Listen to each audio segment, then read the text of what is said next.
Hello student, I am going to teach you cardiac cycle यानी कि हृदय चक्र। इस हृदय चक्र में ये हार्ट का स्ट्रक्चर है जिसे हम आपको पहले ही बता चुके हैं बाह्य संरचना और आंतरिक संरचना के बारे में।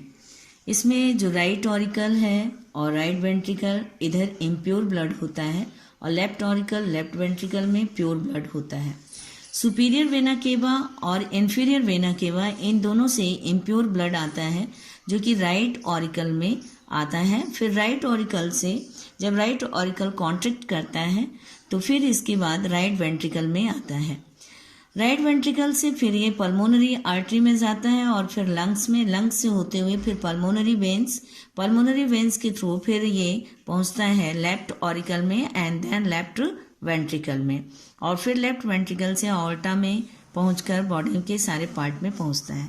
अब सबसे बड़ी बात है कि ये जो ब्लड है प्योर और इम्प्योर फॉर्म के, ये ब्लड एक चैम्बर से दूसरे चैम्बर में तभी पहुंचते हैं जब इसमें कॉन्ट्रैक्शन और रिलैक्सेशन होता है। इस कॉन्ट्रैक्शन और रिलैक्सेशन के लिए एक टर्मिनोलॉजी है जिसे कहते हैं साइस्टॉल। साइस्टॉल इसका मतलब है कॉन्ट्रैक्शन ऑफ कार्डियक चैम्बर्स और डायस्टॉल इसका मतलब है relaxation of cardiac chamber.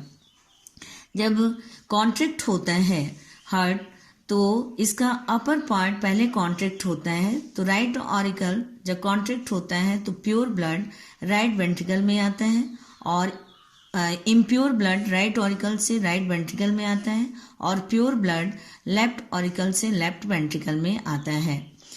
Contraction के बाद फिर होता है रिलैक्सेशन या एक्सपेंशन। फिर राइट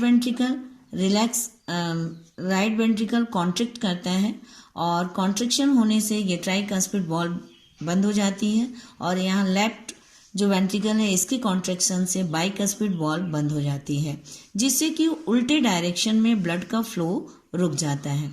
फिर इसके बाद यह ब्लड जब पल्मोनरी आर्टरी में जाती है और यहाँ से लेफ्ट वेंट्रिकल से ऑर्टा में जाती है तो फिर उसके बाद ये रिलैक्स होता है। रिलैक्स होने पे यह ब्लड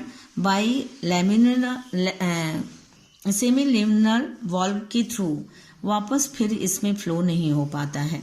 यह कॉन्ट्रैक्शन और रिलैक्सेशन इसी को कहते हैं साइस्टोलिक और डायस्टोलिक मूवमेंट, और इसको हम कहते हैं पंपिंग ऑफ हार्ट। यहाँ पे यह इस फिगर में यह शोन है कि ग्रेट वेन्स जो है रूट्स यहाँ क्लोज होते हैं, फिर वेंट्रिकल रिलैक्स्ड होता है और इस तरह से वॉल्व्स ओपन होते हैं और फिर क्लोज हो जाते हैं साइस्टोलिक और डायस्टोलिक मूवमेंट से।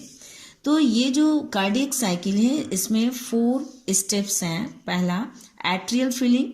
एट्रियल फिलिंग में पहले ब्लड आता है, एक राइट पार्ट में इम्प्योर ब्लड आता है और लेफ्ट पार्ट में प्योर ब्लड आता है। दूसरा स्टेप है एट्रियल साइस्टॉल एंड वेंट्रिकुलर डायस्टॉल। पहले ये कॉन्ट्रैक्ट होता है जिसे हम साइस्टॉल कहते हैं, और फिर ये जब यह ऊपर का पार्ट कॉन्ट्रैक्ट होता है तो यह वेंट्रिकल जो है रिलैक्स होता है। और फिर थर्ड है वेंट्रिकुलर साइस्टॉल एंड एट्रियल डायस्टॉल। जब नीचे का पार्ट जो है यह कॉन्ट्रैक्ट करता है यानी साइस्टोलिक मूवमेंट में होता है, तब यह एक्सपेंशन फॉर्म में होता है। Then fourth beginning of joint diastole. फिर उसके बाद जॉइंट इधर जो है ये जब जैसे ही ये रिलैक्स होता है फिर यहाँ कॉन्ट्रैक्शन, और इस तरह से ये 4th स्टेप्स इसके कंप्लीट होते हैं। Then next point is conduction of heartbeat. जो स्टिमुलाई है वह वेव के रूप में जो है इम्पल्स ओरिजिनेट होती है हार्ट के ऐसे नोड से, और फिर वह पूरे एट्रिया और वेंट्रिकल से होते हुए जाती है, जिससे कि हार्ट में यह पंपिंग की प्रोसेस होती है। यह पंपिंग की प्रोसेस एकदम वेव की तरह होती है जैसे इलेक्ट्रिसिटी होती है। इसके लिए यह इलेक्ट्रिसिटी या जिसको हम वेव कहते हैं या इम्पल्स बोलते हैं, यह स्टार्ट होती है ऐसे नोड से। अब इसके बाद कल वीडियो बताएंगे।